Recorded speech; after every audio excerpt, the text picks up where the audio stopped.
오늘 우리에게 주시는 하나님의 말씀은 사도행전 28장 1절에서 15절까지의 말씀입니다. 여러분과 제가 한 절씩 교독하도록 하겠습니다. 우리가 구조된 후에 안즉 그 섬은 멜리데라 하더라. 비가 오고 날이 참에 원주민들이 우리에게 특별한 동정을 하여 불을 피워 우리를 다 영접하더라. 바울이 나무 한 묶음을 거두어 불에 넣으니 뜨거움으로 말미암아 독사가 나와 그 손을 물고 있는지라. 원주민들이 그 짐승이 손에 매달려 있음을 보고 서로 말하되 진실로 이 사람은 살인한 자로다. 바다에서는 구조를 받았으나 공의가 그를 살지 못하게 함이로다 하더니 바울이 그 짐승을 불에 떨어 버림에 조금도 상함이 없더라. 그들은 그가 붙든지 혹은 갑자기 쓰러져 죽을 줄로 기다렸다가 오래 기다려도 그에게 아무 이상이 없음을 보고 돌이켜 생각하여 말하되 그를 신이라 하더라. 이 섬에서 가장 높은 사람 보블리오라 하는 이가 그 근처에 토지가 있는지라. 그가 우리를 영접하여 사흘이나 친절히 머물게 하더니 보블리오의 부친이 열병과 이질에 걸려 누워있거늘 바울이 들어가서 기도하고 그에게 안수하여 낫게 하며 이러므로 섬 가운데 다른 병든 사람들이 와서 고침을 받고 후한 예로 우리를 대접하고 떠날 때 우리 쓸 것을 배에 실었더라. 석 달 후에 우리가 그 섬에서 겨울을 난 알렉산드리아 배를 타고 떠나니 그 배의 머리 장식은 디오스구로라 수라구사에 대고 사흘을 있다가 거기서 둘러가서 레기온에 이르러 하루를 지낸 후 남풍이 일어남으로 이튿날 보디올에 이르러 거기서 형제들을 만나 그들의 청함을 받아 이레를 함께 머무니라. 그래서 우리는 이와 같이 로마로 가니라. 그곳 형제들이 우리 소식을 듣고 아비오 광장과 트레이스 타베르네까지 맞으러 오니 바울이 그들을 보고 하나님께 감사하고 담대한 마음을 얻으니라. 아멘.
무슨 뜻인지 알고 아멘 하셨습니까? 여기에 나온 말을 알아듣는 사람은 거의 한두 명 있을까? 잘 못 알아들었을 겁니다. 지금 굉장히 길게 노래를 불렀지만 딱 세 단어만 계속 반복됐어요. 세 단어가 전부입니다. 다른 단어가 없어요. 그러니까 세 단어만 하면 다 해석이 되는 겁니다.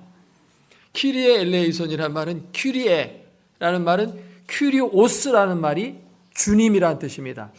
큐리에 에자로 끝나면 라틴어는 헬라어도 그렇지만 에자로 끝나면 주여 호격이 되는 것입니다. 부르는 겁니다. 주여.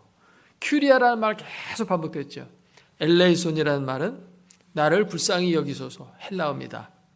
그리스 말이에요. 주여 나를 불쌍히 여기소서. 그래서 중간에 크리스테라는 말도 들어갔는데 크리스테는 크리스토스, 그리스도를 부를 때 에자로 끝나면 호격이 된다고 그랬죠. 큐리에, 크리스테, 그러면 그리스도여 이 말이에요. 그리스도여 나를 불쌍히 여기소서. 그것만 계속 반복된 겁니다. 다 해석됐죠.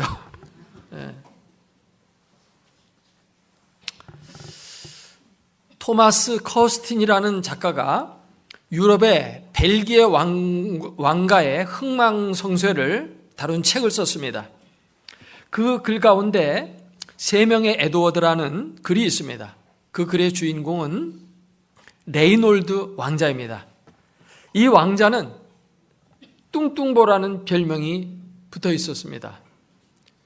뚱보보다 더 뚱뚱한 사람을 뚱뚱보라 그럽니다. 이 왕자는 큰아들이기 때문에 장차 왕위를 이어받을 황태자였습니다. 근데 급작스럽게 부왕이 죽었어요. 그러다 보니까 이 왕위를 물려받을 준비가 안 된 상태에서 동생이 쿠데타를 일으켰습니다. 그래가지고 형을 구금하고 동생이 왕이 됐어요. 동생 에드워드는 형을 감옥에 가두었지만 형이기 때문에 아주 살기 좋은 방처럼 그 감옥을 꾸며주었어요. 그리고 진수성찬을 매일같이 삼시세 때 공급해 주었습니다. 그러니까 그 안에 있으면 감옥이 아니라 아주 편안한 생활을 할 수가 있는 겁니다. 그 형에게 동생이 이렇게 말했습니다. 형은 여기서 먹고 싶은 거 마음대로 먹을 수 있다.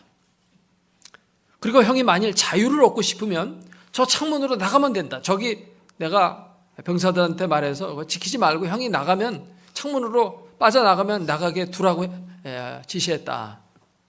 그러니까 형이 자유를 얻고 싶으면 나가면 되고 그냥 여기서 잘 먹고 잘 지내고 싶으면 여기서 살고 그렇게 하라고 했어요.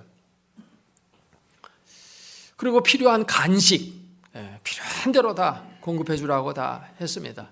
근데 문제는 뭐냐 하면 창문이 홀쭉이만 빠져나갈 수 있을 만큼 작다는 것입니다.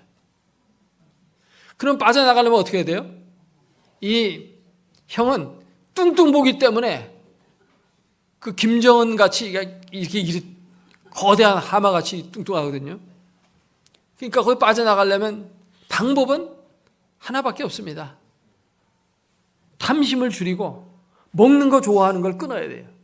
그리고 뭐 하루에 한 끼만 먹든지 영양가 있는 거는 좀 먹지 않고 최대한 절식을 하면서 버티다 보면 몸이 수척해지면서 빼빼 마르겠죠. 그러면 나갈 수가 있는 겁니다.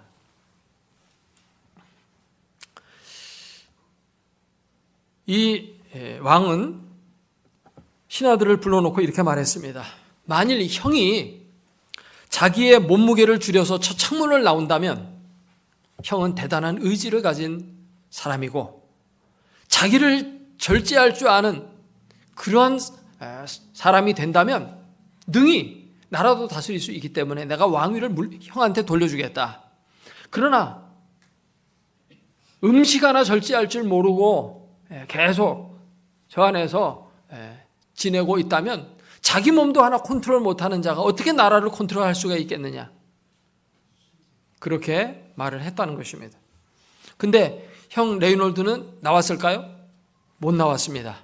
10년 동안 그 탐식을 이기지 못하고 그냥 계속 먹고 거기서 지냈어요. 그런데 에드워드가 이제 전쟁터에 나가서 전사하게 됩니다. 그래서 이제 나오게 돼요. 10년 만에 비로소. 나왔지만 그 안에서 먹기만 하고 운동도 제대로 못하고 이런 가운데 비만 합병증에 걸려가지고 결국 죽고 맙니다. 자기 하나를 잘 다스리지 못하는 자는 아무것도 못하죠. 그래서 옛말에 수신제가 치국 평천하라 그런 말이 있습니다. 요즘 자기 몸도 하나 제대로 다스리지 못해서 막 줄줄이 떨어지는 별들이 많이 있습니다. 이것은 다만 정치인이라든지 유명한 배우라든지 이런 분뿐만 아니라 우리의 삶의 모든 영역에서 자기 자신을 잘 통제할 줄 알아야 됩니다. 그래야만 모든 일들을 잘 해나갈 수가 있습니다. 그래서 지난 주일 설교의 기독교의 예수 믿는 도리, 그것의 핵심이 뭐라고 그랬습니까? 절제다 그랬죠. 절제 못하면 정말 그리스도인답게 살아갈 수가 없습니다. 오늘 우리는 성경을 통해서 감옥에 갇힌 또 한 사람을 만나게 됩니다. 이 사람은 탐심이라든지 혹은 죄악 때문에 감옥에 갇힌 자가 아니고 오히려 복음을 위해서 자유한 자가 스스로 갇힌 자가 된 사도 바울입니다. 로마 황제에게 재판을 받겠다고 상소한 바울은 우여곡절 끝에 드디어 로마에 도착하게 되었습니다. 당시 로마는 세계를 제패한 제국이었습니다. 그리고 모든 길은 로마로 통한다라는 말이 있는 것처럼 세계의 중심이 로마였습니다. 만일 복음이 이 로마에만 전해지면 사통팔달 복음은 전 세계로 손쉽게 퍼져나갈 수 있었습니다. 그래서 사도 바울은 로마에 가고 싶었고 드디어 로마로 오게 됐습니다. 근데 참 아이러니한 것은 뭐냐 하면 자유의 복음을 전하는 사도 바울이 자유를 잃은 죄수의 몸으로 복음을 들고 로마에 들어왔다고 하는 사실입니다. 참 역설적이지 않습니까? 사도 바울은 로마 시민권을 갖고 있어요. 그렇기 때문에 자유인으로 얼마든지 로마에 올 수도 있었습니다. 그러나 학식이 많은 사람입니다. 그렇기 때문에 학교의 선생님으로 중고등학교나 아니면 대학교 교수로 부임해가지고 학생들을 가르치면서 복음을 전할 수도 있었습니다. 그런데 왜 하필이면 죄수의 몸으로 이 로마에 들어왔느냐 하는 것입니다. 근데 여기에는 다 하나님의 깊은 섭리와 뜻이 있다는 것을 우리는 잊지 않아야 합니다. 모든 것이 합력하여 선을 이루시는 하나님의 선한 뜻이 성도들의 삶에 배후에 작용하고 있습니다. 그렇기 때문에 하필 죄수의 몸으로 자유의 복음을 들고 로마에 온 이 사실, 이것은 정말 너무도 중요한 거예요. 예수님께서 십자가에 달려 골고다상에서 죽으심으로 우리를 구원하신 사건이 가장 위대한 사건이라면 이제 이 복음을 들고 로마 세계의 중심에 와서 복음을 전파하게 되는 이 사건이야말로 기독교 선교 역사의 제일 중요한 사건이 아니겠습니까? 근데 그 중요한 그 결정적인 사건을 담당하는 바울이 죄수로 들어왔다는 거, 참 기가 막힌 역설이 아닐 수 없습니다. 여기에는 어떤 숨은 뜻이 있을까요? 오늘 본문을 통해서 함께 말씀을 나누며 이 문제에 집중적으로 상고해 보고자 합니다. 바울을 로마로 호송하던 배는 지중해를 지나면서 유라굴로라고 하는 광풍을 만나게 되죠. 그래서 보름 동안 바다에서 심한 고난을 겪게 됩니다. 낮인데도 해가 보이질 않고 밤인데도 별이 보이질 않습니다. 캄캄한 흑암 속에 풍랑은 거세게 일고 태풍이 불어서 배는 전복될 지경입니다. 물건을 바다에 다 내던집니다. 살기 위해서 심지어 기구까지도 다 버립니다. 사람들은 이젠 죽었구나 생각하고 밥도 먹질 않습니다. 밥을 먹을 정신도 없습니다. 보름 동안 그들은 굶었습니다. 그런데 그 배가 한 섬에 도착했는데 바로 멜리데라고 하는 섬입니다. 멜리데 섬은 이탈리아 남쪽에 있는 가장 큰 섬입니다. 근데 이 섬은 제주도의 6분의 1 정도밖에 되지 않지만 하나의 독립국가입니다. 이 섬은 오늘날의 몰타라고 하는 몰타 아일랜드거든요. 그래서 영어 성경 어떤 번역본에 보면 그들이 멜리데에 도착했다라는 말을 몰타 섬에 도착했다 이렇게 번역하고 있어요. 같은 섬입니다. 이 몰타 섬에 제일 유명한 그 해수욕장이 있습니다. 거기에 유럽의 많은 사람들이 여름만 되면 거기 와서 해수욕을 즐기는 섬이 있는데 그 섬의 이름은 멜리에하입니다. 멜리다라는 이름과 아주 비슷합니다. 멜리데 섬의 원주민들은 남파당에서 이제 구조된 사람들에게 불을 피워서 따뜻하게 그들이 몸을 녹일 수 있게 해주었습니다.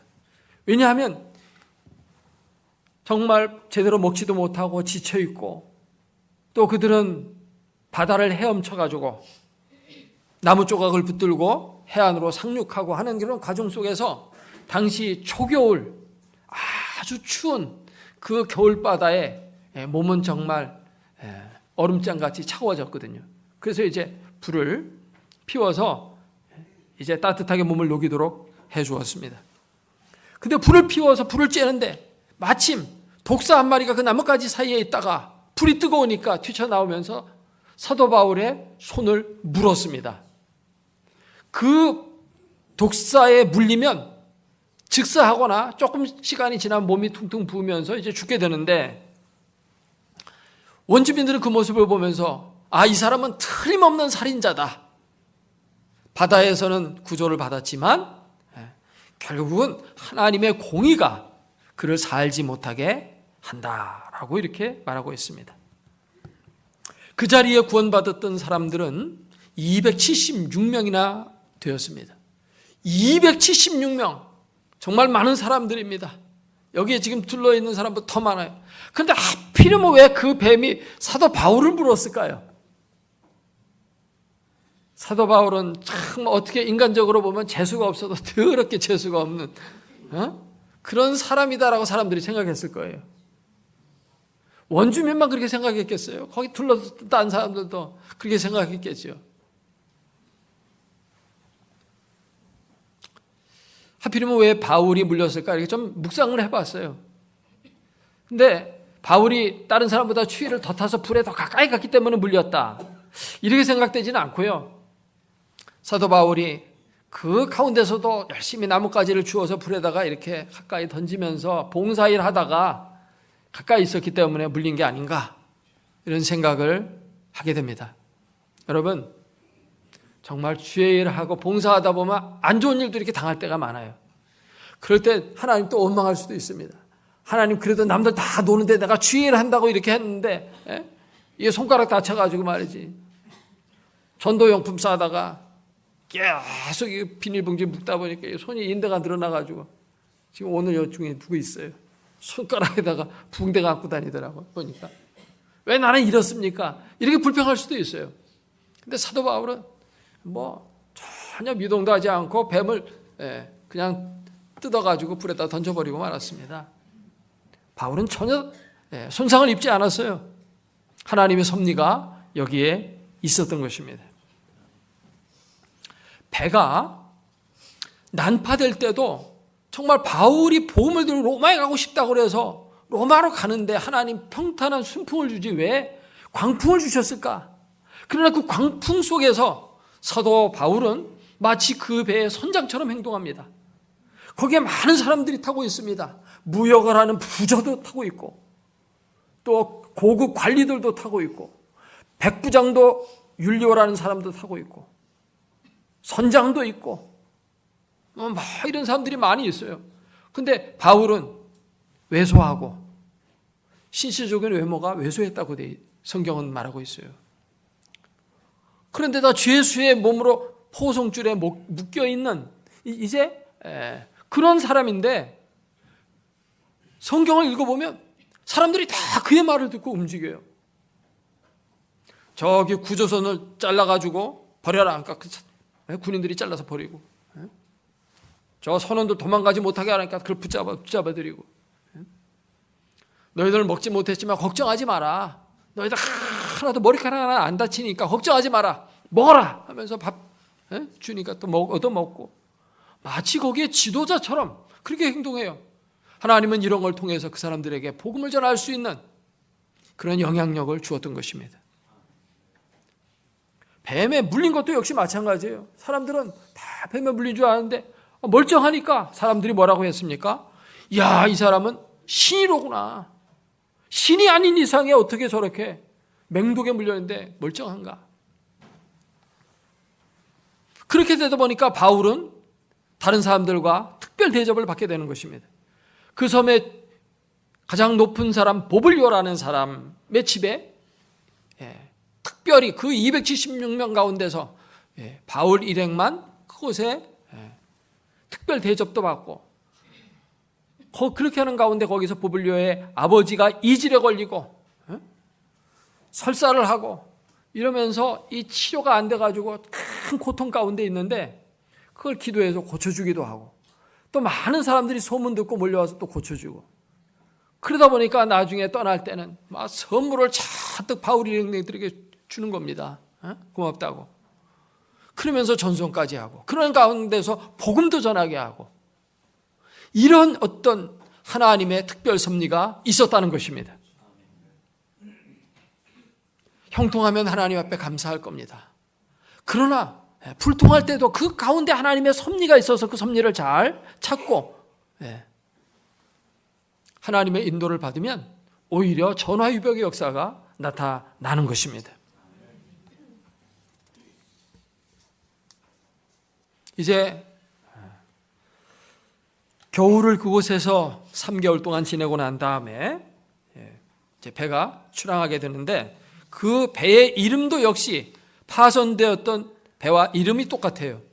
알렉산드리아 배입니다.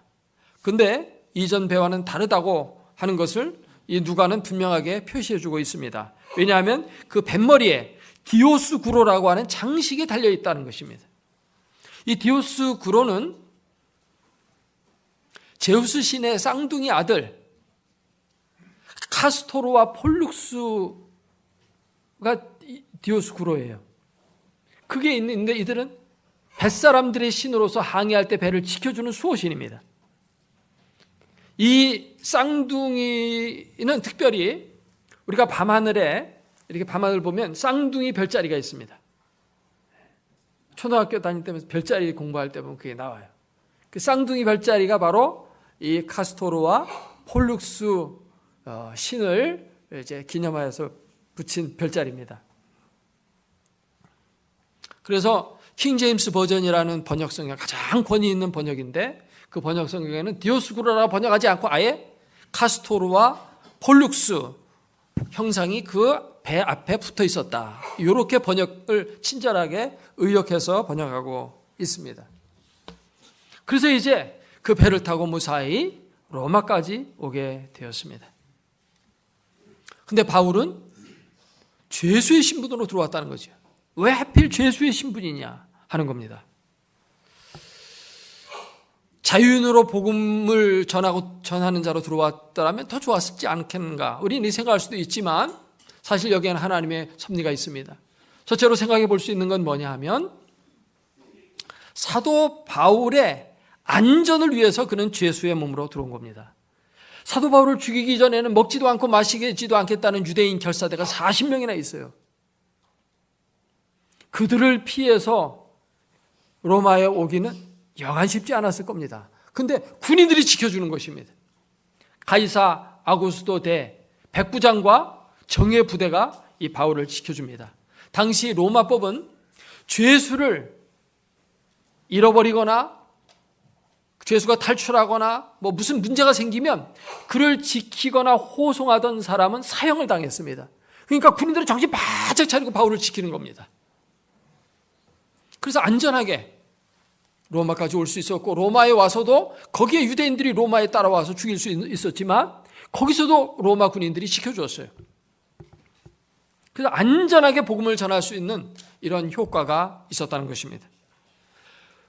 또한 바울이 죄수의 신분으로 들어옴으로 말미암아서 로마뿐만 아니라 로마의 심장부에까지 복음을 전할 수 있는 기회를 얻었습니다. 바울은 로마에서 쓴 옥중서신에서 이 사실을 분명하게 말하고 있습니다. 빌립보서 1장 12절 말씀에 보면, 형제들아, 내가 당한 일이 도리어 복음 전파에 진전이 된 줄을 너희가 알기를 원하노라. 이러므로 나의 매임이 그리스도 안에서 모든 시위대 안과 그 밖의 모든 사람에게 나타났으니. 시위대 뭐예요? 요즘으로 하면 대통령 경호실입니다. 청와대입니다. 복음을 그냥 어떤 변두리에서 전한 게 아니라 그 로마의 황실 안에 가장 중요한 중심부에 복음을 전할 수가 있었다는 것입니다. 그래서 사도 바울이 옥중서관 끝부분에서 인사 말씀을 나누면서 이렇게 말합니다. 모든 성도들이 너희에게 문안하는데 특별히 가이사 집 사람들 중 몇이니라. 가이사 황제의 사람들, 거기에 경호실에 어떤 신하들이든지 아니면 그 가이사 황제의 측근이든지 아니면 이런 사람들이 예수님을 믿었다는 것입니다. 이들이 예수님을 믿으면 큰 영향력을 미치게 돼요. 요셉이 사람들에게 팔려가지고 이집트 감옥에 들어갑니다. 감옥에 들어가 누굴 만났어요? 감옥에서 정치범들을 만납니다. 경호실장, 비서실장, 막 고위급 장관들을 만나서 그들에게 복음을 전할 수 있었고, 그들의 꿈을 해석해 주어서 자기가 총리가 되잖아요. 그러니까 감옥에 들어가는 게 더 유익해요. 사도 바울도 마찬가지였던 것입니다. 그리고 사도 바울은 감옥에 들어가서 정말 주옥 같은 옥중서간을 쓰게 됩니다. 에베소서, 빌립보서, 골로새서, 빌레몬서 같은 이러한 주옥 같은 하나님의 말씀 성경을 기록해요. 사도 바울은 매우 활동적인 사람입니다. 그래서 시간을 많이 내질 못해요. 차분히 앉아서 성경을 쓸 만한 시간을 어디서 얻었느냐? 바로 이 로마 감옥에서 얻었다는 것입니다. 그러니까 오히려 더 하나님의 섭리는 역설적으로 그곳에 보내서 더 유익하게 한 줄로 믿습니다.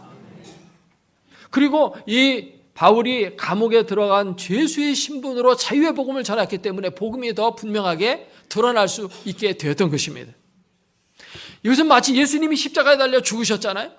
죽으심으로 말미암아 죽음을 이기고 부활하심으로 구원이 얼마나 영광스러운 것인지를 우리에게 더 분명하게 보여주잖아요. 그 마찬가지로 사도 바울이 감옥에 갇힘으로 말미암아 갇힌 사람들이 자유를 얻게 하는 복음이 더 분명하게 드러나게 된 것입니다. 이것이 바로 하나님이 행하시는 역설적인 구원의 진리를 보여주는 것입니다.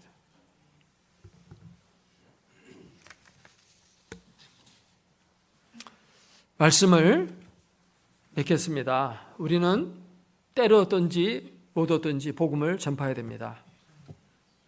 환경이 어렵다고, 지금 여건이 조성되지 않았다고, 아직 내가 성경도 잘 모른다고 이렇게 자꾸만 미룰 게 아니에요. 오히려 그런 가운데서 하나님의 능력은 더 강하게 나타나는 것입니다. 약한 자를 들어서 강한 자를 능히 이기게 하시는 거예요.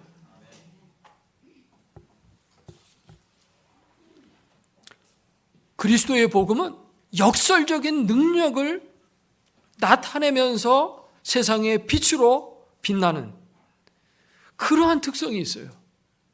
그렇기 때문에 여러 가지 핑계댈 게 하나도 없어요. 오히려 환경이 나쁘면 나쁠수록 오히려 하나님의 능력은 더 크게 나타난다는 생각을 가지고 우리가 힘써 복음에 합당한 삶을 살고 복음을 증거하는 그리스도인의 삶을 언제나 어디서나 살아야 될 줄로 믿습니다. 이제 다음 주에 우리 교회에서 해외 아동 결연 예배를 드리려고 해요. 광고에 붙어 있지만 생명과 나눔의 선교 예배를 다음 주엔 드립니다. 그래서 해외에 있는 어린이들 우리가 그들을 위해서 헌신하는 그런 이제 작정을 하려고 합니다. 건축안이라고 버겁습니다.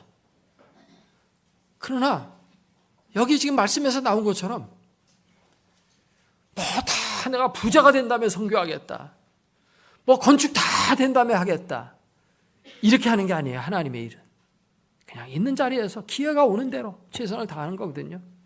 못해도 상관이 없지만 또 할 수 있으면 하고 이렇게 해 나가는 겁니다. 그런 가운데서 하나님의 영광을 받으시고 주의 뜻을 이루어가는 줄로 믿습니다. 우리의 삶이 항상 이런 자세로 살게 되면 정말 언제나 어디서나 항상 우리를 통해서 복음은 힘있게 전진하게 될 줄로 믿습니다. 기도하겠습니다.